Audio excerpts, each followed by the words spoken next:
Let's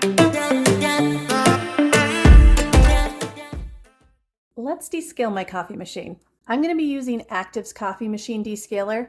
Active sent me this in exchange for my honest opinion, and you're going to get it. I have not descaled my coffee machine in a long time, so it's probably going to be dirty.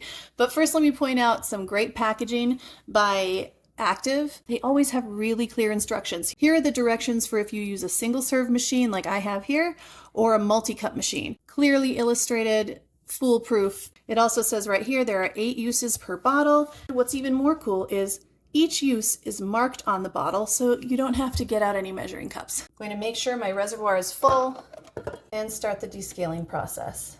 I'm going to pour in my 4 ounces by using these handy markers.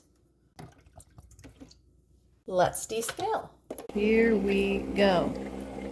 Oh, that's nice. So I'm just running my specific machine's descaler routine, which is a little bit different than the directions. I'm gonna let this baby run. I'll show you what comes out at the end. Checking in partway through to show you this yummy concoction that the descaler has pulled out of my coffee machine. Do we think it works? I think this Active Coffee Machine Descaler works. Just a thought. Maybe you should check it out.